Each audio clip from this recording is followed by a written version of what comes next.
In Tes, we are going to be looking at inner observation, chapter 2, item 35. Before we enter the common study, we will hear Rav about the major subject of the lesson. There are two kinds of memory that a person has. A memory of what was far away and what happened just now. And these two are clashing. So what just happened now enters the person, rules over him. But after that, it departs, and again a person returns to his older, regular, long-term memory. That's how it works.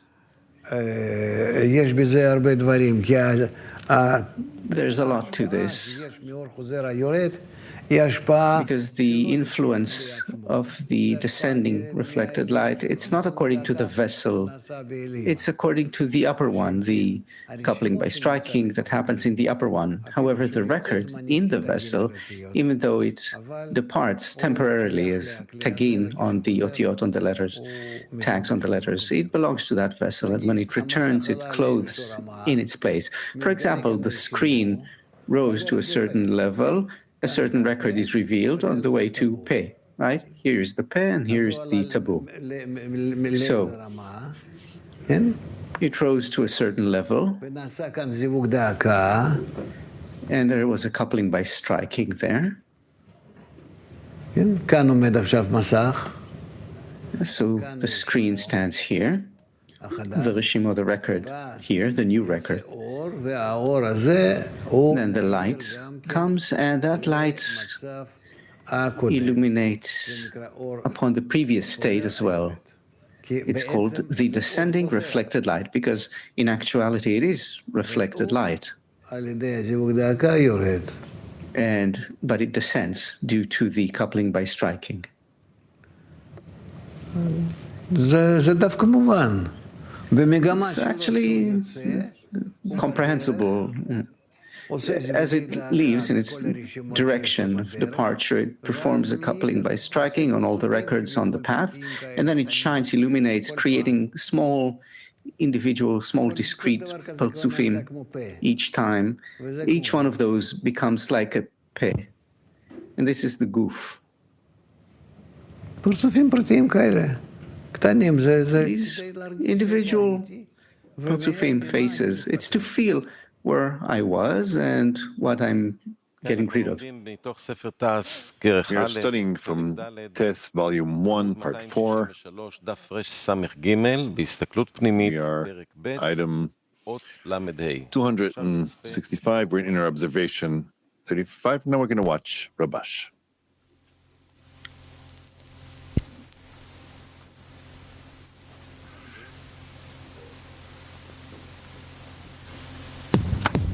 Lametei. 35. We might ask accordingly. How is the light of Ruach, whose merit is many times greater than the Nefesh, is found to be clothing a lower level than Nefesh? After all, the light of Nefesh is drawn by phase 4 and clothes in the level of Keter, and the light of Ruach must be drawn by phase 3 and is found to be clothed in merely the level of Chokhmah, which is much lower than Keter. How is this possible? Indeed, in the world of correction, when the vessels were properly corrected, we always find that even though the light of Ruach is drawn by phase 3, it is still clothed only in the level of Keter. This is because then Nefesh descends from the level of Keter and clothes the level of phase 3. And the light of Ruach is clothed in the level of Keter. It is the same with all of them. This is in the second part of the inner observation. Though here, before the vessels were corrected, they emerged here only. However, they emerged here only by way of refinement. When phase 3 emerged and draw the light of Ruach, the vessel at the level of Keter was no longer in reality, and the screen had already departed from there. Hence, it had come and clothed in a lower vessel than the vessel of Nefesh, and this is why the Partzuf could not receive from it the entire measure of its illumination. This is not clear. It needs a greater explanation. Maybe next time we'll clarify it.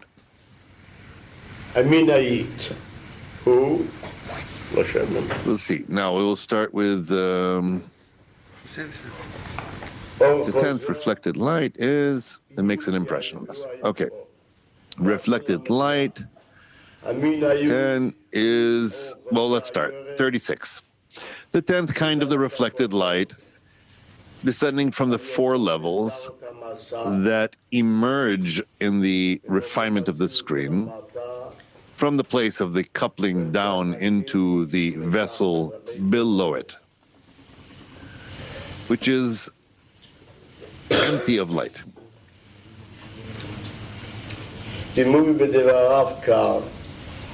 It is brought here in the Ari's words that when phase 4 was refined into phase 3,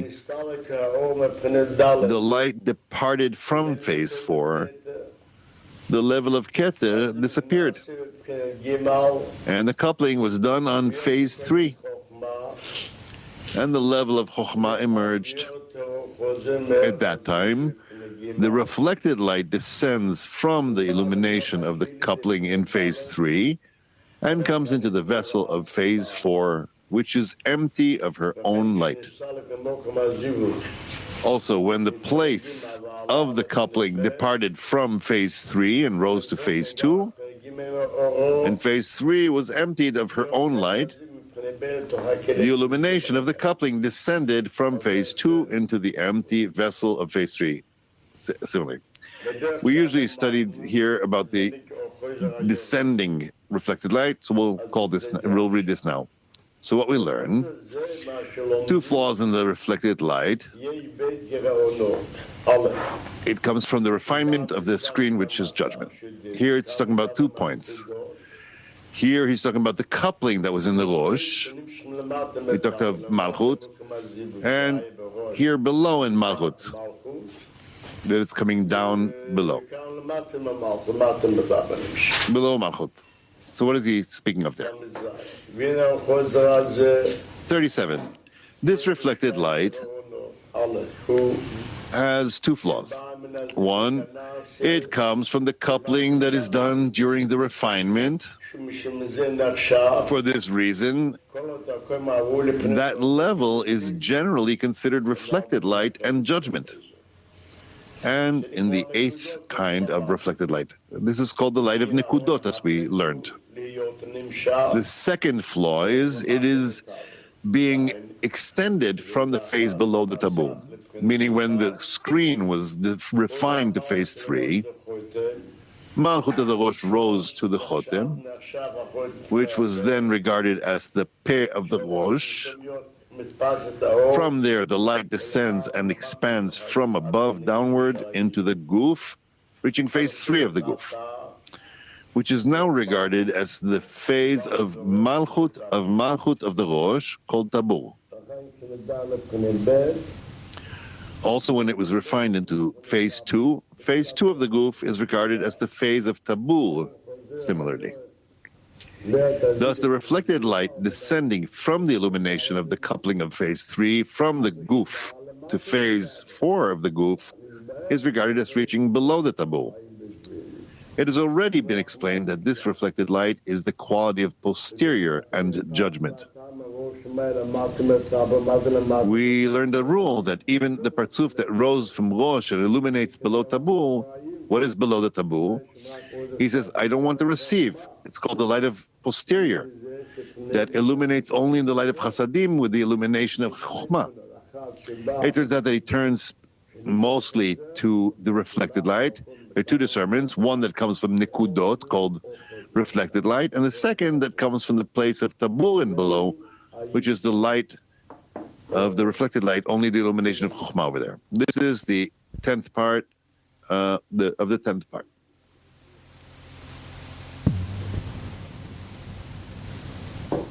Lamet 38. The 11th kind is the reflected light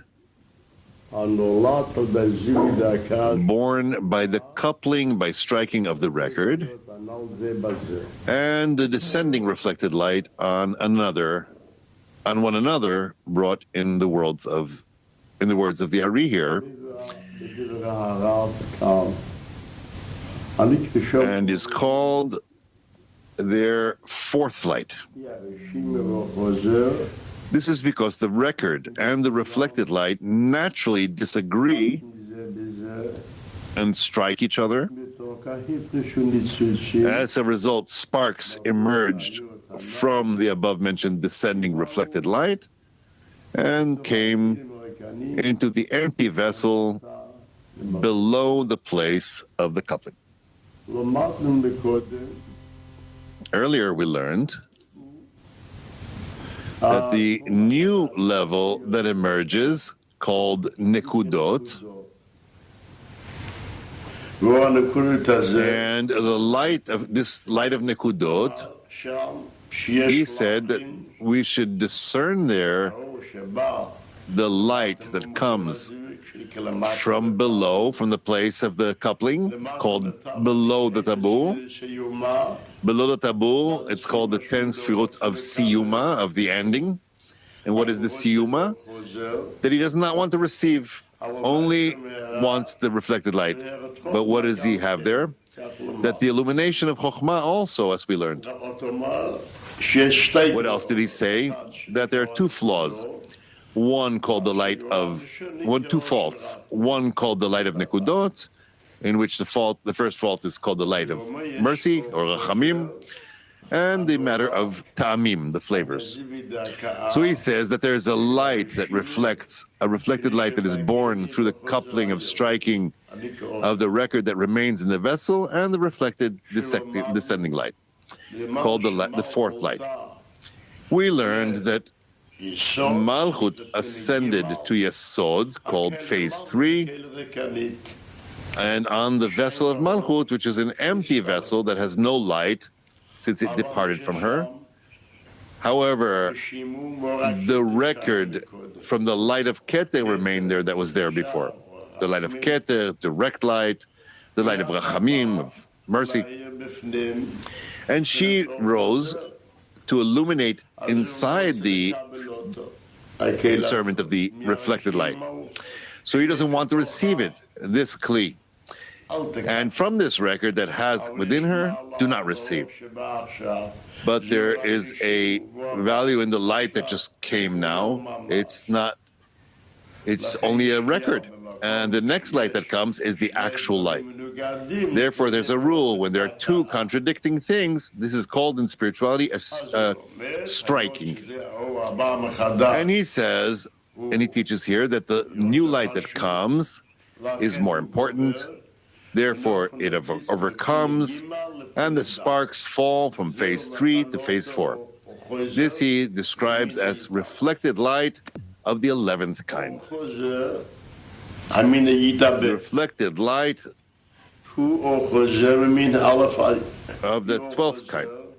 The 12th kind is the same reflected light as the 11th kind, but after they are extinguished. But after the illumination of the coupling stops, from phase 3, for example, the illumination of the coupling that was extended from there into phase 4 also stops along with it. Hence, the sparks that fell and came into phase 4 are extinguished, meaning they become darkened from their illumination, as do the rest of the sparks from the rest of the phases. Look at the headline. Then you can ask. Look at the headline. The 12th reflected light is the above-mentioned reflected light, which remained in the vessel, which we learned that the sparks fell through the beating after the cessation of the coupling, at which time it is extinguished and growth spark. This reflected light, which he's speaking about, the reflected light, after it's extinguished, what has become of it? Look, we learned that when the descending reflected light from phase 3 to the vessel of phase 4, where there's the record of the light of Malchut, called the light of Keter, from the level of Keter that left a records, the Malchut does not want to receive it due to the reason that it only has a record that it had from the light of Keter, and now he only has the light of Chokhmah, a smaller degree. But since this is actual light, and the other one is only a record, therefore he overcomes, and it's considered that the sparks have fallen into the record, into the Reshimon, and we learned that the Reshimon, the record, emerges outwards, and thus we learn that, as the Ari says, that the matter of the tagin upon the otiyot. And this reflected light enters inwards, meaning it calls that the value of this reflected light is the sparks that fell into the vessel of Malchut due to the new light that came, and this is just a record. But then we learned that Malchut rose to Binah, meaning that also the vessel of Zeranpin was refined, and the vessel of Zeranpin remained only the records. And the light and the coupling that took place now upon phase 2, it turns out the sparks that descended to the vessel of Malchut, that was all of their value, their level, as the light that now comes and the light that illuminates now, although this light has been refined, it turns out that this is a record and that's a record. This is called the sparks of the reflected light that was before in the vessel of Malchut are being extinguished. What is being extinguished? They have no light of theirs. That's why the light is also refined. Therefore, it's to the contrary. So they emerge outwards, and the previous record returns to within it. We will learn that later. Mostly what he wants to teach here, the headline, you'll understand it better. Right? The 12th reflected light is the above-mentioned reflected light, which comes from the coupling of phase 3 or 2 or 1, which overcomes the record due to the light that now illuminates, but after the cessation of the coupling, at which time it is extinguished and grows dark. Now you'll go over it again, okay? 39. The 12th kind is the same reflected light as the 11th kind, which descended to the vessel of Malchut. But after they are extinguished, after the illumination of the coupling stops from phase 3, they're already extinguished. And also, from phase 2, the sparks fell of reflected light that descends to phase 3, and from phase 1 and phase 2. This is all during the root. Their root is illuminating. They say that their spark are more important than the record that remains in the vessels. But after the coupling light departs, they're only records. So the record of phase 4 is more important than phase 3, and phase is more important than phase 2, etc. For example, here he called it a coupling. The illumination of coupling that was extended from there into phase 4 also stops along with it, which extends some illumination called descending reflected light, which is where the descending sparks took place. Hence, the sparks that fell and came into phase 4 are extinguished, meaning they become darkened from their illumination, as do the rest of the sparks of the rest of the phases. Meaning that the sparks that fell from 2 to 3 during the refinement of phase 2, and also the sparks that came from phase 2 are also refined. This means that they're called the 12th kind of reflected light. Chapter 3 speaks of records. So he comes and says, we have 12 kinds of records. A record of extension and a record of clothing. The first kind is the record that remains of the lights after their departure, which comes from the phases of clothing. After the light departs, the record remains from the light that was clothed in the vessels.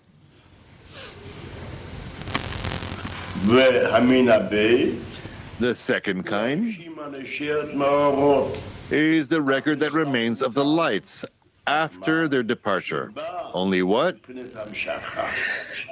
Which comes from the phase of extension. What is extension?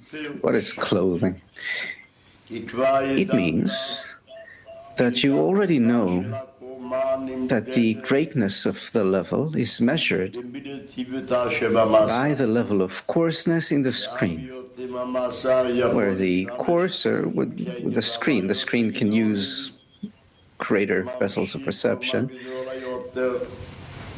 draws a greater level. It is also known that we should always discern two ends in this, which stretch from one person to another.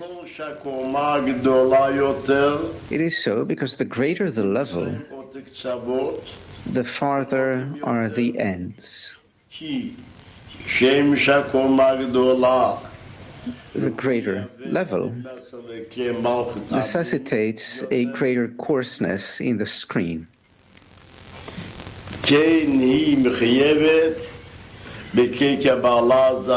And the vessel of Malchut, and also more refined vessels of reception. For example, phase 4, which is the coarsest, draws the level of Keter, but at the same time needs the most refined vessel, fitting to receive the entire light of Keter inside her. This is in our observation part 2. Here he presents us with a rule. What is the greater level? When the ends are far apart. He once gave an allegory. Why is length bigger than width? Because in width, the ends aren't so far apart. What is length? When the ends are further apart. So we find that in corporeality, the further apart the ends are, the bigger the thing is. What is to be learned? We learned a rule.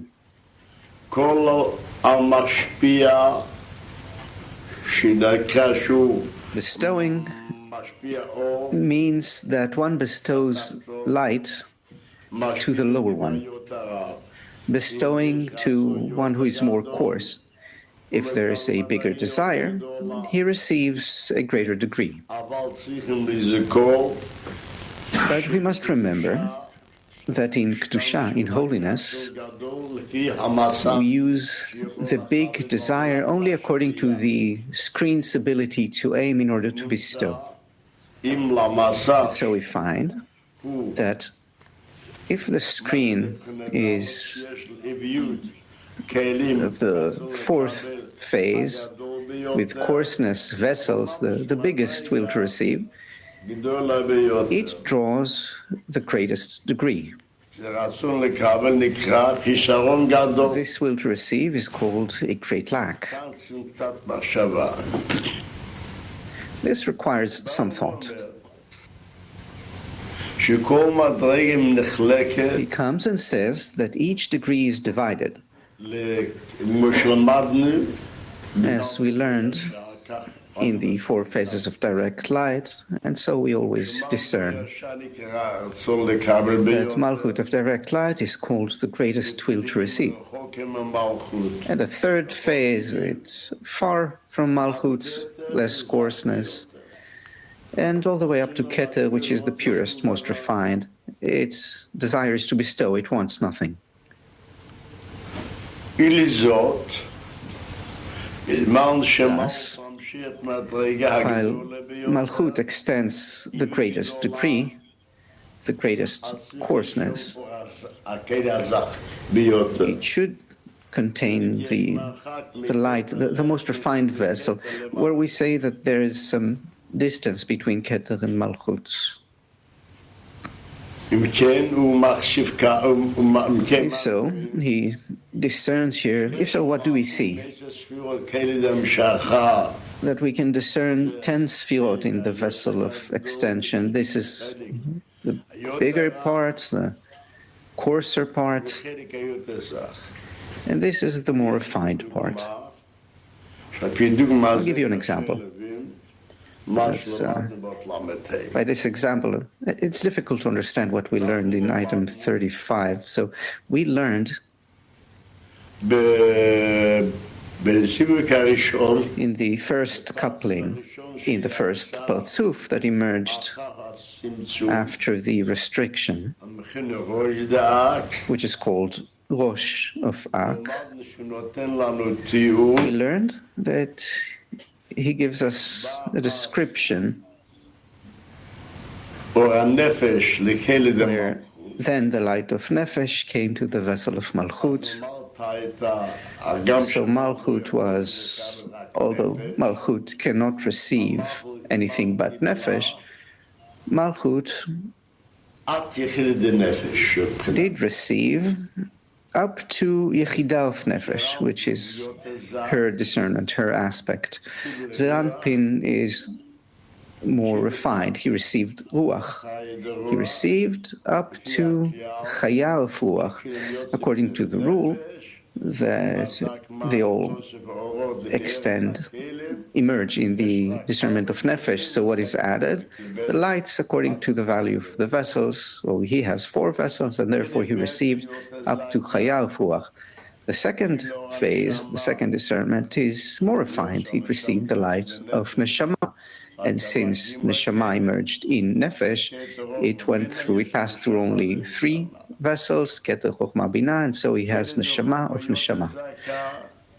The vessel of Chokhmah is more refined still, so she received the light of Chaya, but it emerges in the aspect of Nefesh, so the light of Chaya clothes in 2 vessels. Therefore, she has Ruach of Chaya. In the vessel of Keter, which is the most refined, emerged the light of Yechidah.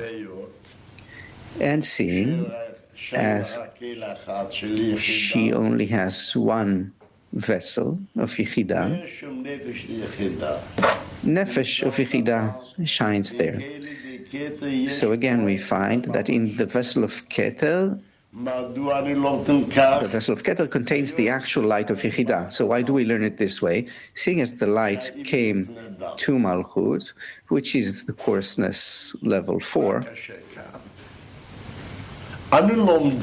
what's the issue here? What's the difficulty? We learn that the degree, the level of tamim, flavors, was refined. Don't forget that. The third phase emerged. No, let's learn what's before that. If so, what did Malchut have? Yechidah of Nefesh, yes? And we learned, on the other hand, since they all cannot illuminate without reflected light, for that reason the reflected light returns and completes them all, such that there is 1 level. He gives an example. Why is it that Chokhmah, why is Chokhmah under the Keter? Because Keter is the cause for Chokhmah. Keter bestows upon Chokhmah with respect to reflected light, with respect to the vessels in which the lights can shine, then reflected light, in that sense, Chokhmah is the cause for Keter. The light, the reflected light, gives Chokhmah to Keter. And so we find that they're all equalized in general. This discernment then is called the level of Keter. And that's what we learn often. When we put it simply, it's easier to understand that the upper discernment of the degree determines things. So what is the higher discernment here? Yechida, the light of Yechida. And so we find that in the Parsuf of Te'amim, you had the light of Yechida. Are you listening? Afterwards, when phase 4 was refined, there's no more. The light departs from Malchut, as we learned here. Malchut, which before received Naranchai of Nefesh, and also the discernment of Nefesh, it had Yechida, it didn't have Yechida of Nefesh. It attained, well, we learn, it attained its own thing. Now it has nothing except for the light of Nefesh from before. And what degree shines now? The light of Ruach, a higher degree, the light of Ruach. Previously, the discernment of Ruach had only Chaya of Ruach. To the second state, and in the second coupling of the Nekudot, in the first phase, or rather the second stage, so the first stage is Tamim flavors, the second stage is Nekudot, dots, then Malchut rose to Zeranpin and attained Yechidah of Ruach. Clear? The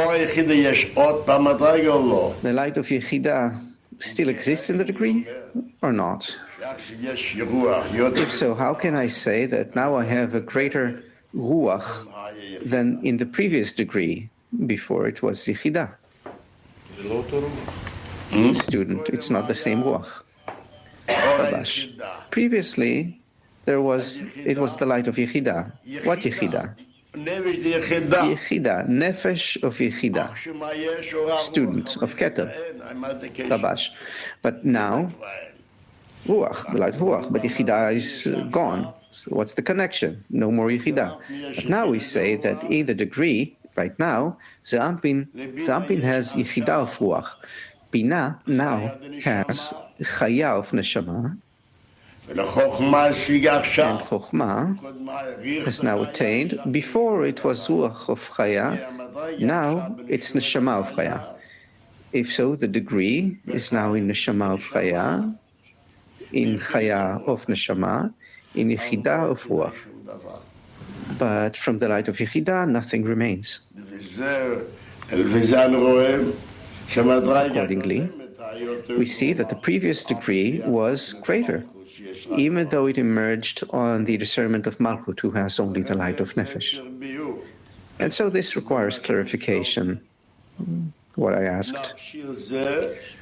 Let's leave that for now, and we'll return to it in the future. So what are we studying now? What is the summary? After the departure of the lights, we have two kinds of records. So he says in the subheading, records of extension remain in the vessel of extension, and of clothing remain in the vessels of reception.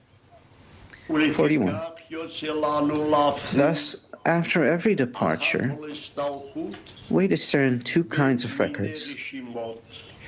The first remains in the vessels of extension of that light. And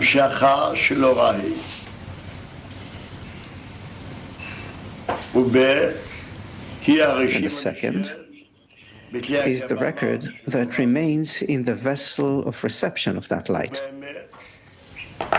And indeed, if we judge by the record for itself, they are almost as one, meaning one. So we have a record left. We have a record left from the level which where there was an illumination on the extension and the reception. So phase 4 emerged in the level of Keter. From that we have a record remaining. This is, as he says, indeed, if we judge by the record for itself, they are almost one, though in their origin, from what are their causes, from where did they come? What are their origins?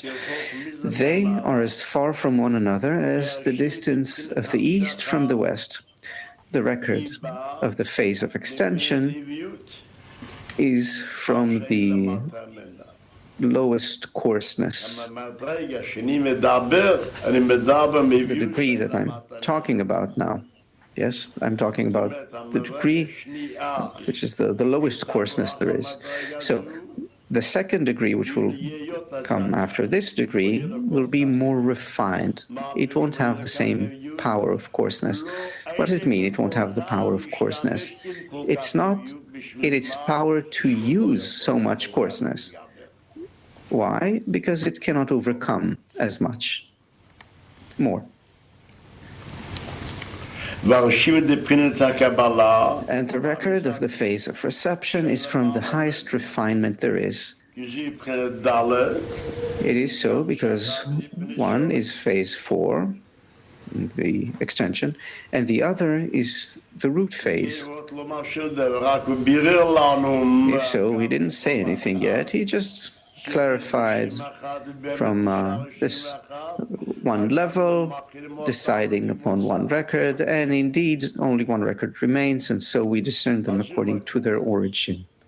And so he says the following: the record of clothing is male, and the record of coarseness is female.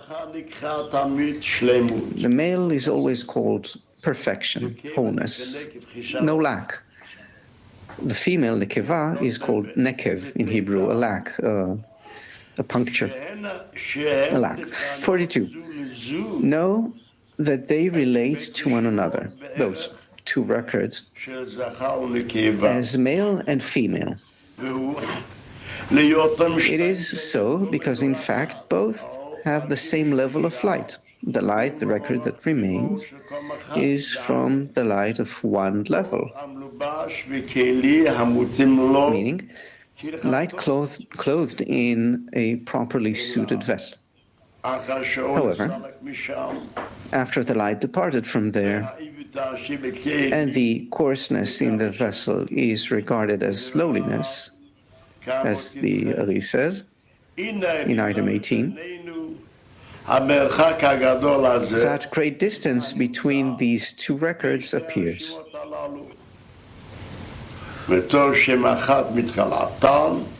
Still, since they are one to begin with, they are therefore regarded as male and female. What does he explain to us?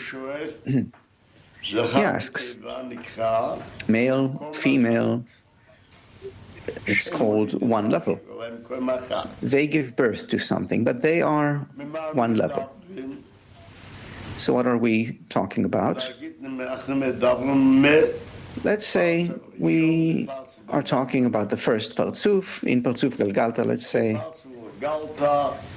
in Partsuf Galgalta, his guf, body, was of one light,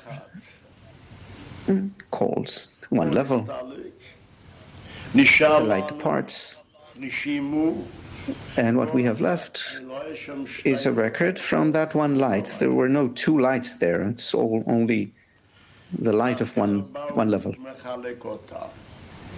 Then he comes and divides them. We are talking about the root, their origin, we say. The record of clothing comes from the more refined records, where did the light of Yechidah shine? Specifically in Keter, in the vessel of Keter. And who extends the light of Yechidah? It's actually the vessel of Malchut. And so they are regarded as male and female. Male is called complete, whole. Here he doesn't say it. And Nekeva, female, is called coarseness in extension.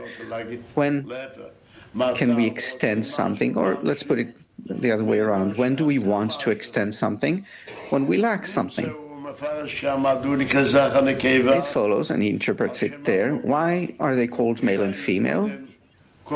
They're named after the level. Before it was one level, and so we find that even though previously it was one discernment, there was no apparent lack in the discernment of extension, in those discernments, in the entire height of the level. But after the departure of the light, then the coarseness is seen as lowliness. Then the vessels are apparent. So we find the distance between refinement and coarseness. The record of clothing comes, one record of coarseness, but before they were one. And this is why they're called male and female. It's not as I explained before. He's awarded the vessel due to his wholeness. It's unwhole, not whole, here he says. And why male and female? Seeing as previously it was one level, so we said that the light shines. We learned that there's no difference between light and vessel. After the departure of the light, then the vessel is considered coarseness, and so we find that the vessel is pure, more pure. And so they're called one level, male and female. This we learned in item 42. So he says previously the light shone in the vessel, the light of Nefesh, in the vessel of Malchut, the light of Ruach, in the vessel of Zampin, the light of Bina remains in the vessel of Bina, the light of Chaya, in the vessel of Chochmah, the light of Yechidah, in the vessel of Keter. In all of them, it's the level of Keter. They're called the level of Keter. And so we learn that the light shine in the vessel, and then there's no difference between light and vessel. However, and there's nothing to speak of, but afterwards the light departs, and then it's called a vessel for coarseness. And so I learned that the record that remained from the previous light, well, I divide them according to their origin, meaning what comes from the vessel is now called female, lack, let's say, and what remains above, pure vessel, pure, that's called male. So it's quite difficult. Yes, so 43, now he comes and tells us there is no record of coarseness left in the last phase after the refinement. Now we start talking. 43, no, that this record of the female phase did not remain after the departure of the light from there, though she is not lost, as there is no absence in the spiritual. She remains silent and completely inactive until the end of correction. In chapter 2, item 6, the Ari writes that the last phase does not leave a record, and only the record of the male phase remains there. As the Ari says, that when the Keter rises and departs, it leaves one record in its place, in that vessel, to shine from it to Chochmah below it. After it rises and departs. See inner light there. What's written in item 6, it's written, however, the Ari says, however, when the light of Malchut departs, she does not leave a record in her vessel, for there is no Sefirah beneath her to receive from her. Although there will be other worlds beneath her receiving from her, it is not their kind, and she has no adhesion with them. as there is adhesion with the 10 Sefirot of each and every world in and of itself. 7. It turns out that all those Sefirot leave a record in their place and in their vessel when they want to depart and ascend. However, the light of Malchut does not leave a record in its vessel. Only the record that the light of Yesod left in its vessel. The illumination is extended from there to the vessel of Malchut after the departure of her light. So we get confused. He explains that Malchut does not leave a record because she has no one to shine, to illuminate upon. That's below her. Now, to put it simply, usually we learn that Malchut is called the level of Malchut, meaning the light which emerged on the coarseness of Keter. And with that, the degree is completed. And who learns that Keter, it departed, and then it's illuminated in the 4th phase, it will later shine in the 3rd phase, so for there to be, well, this is what he says in item 4. And item 5 here below, this is what it says.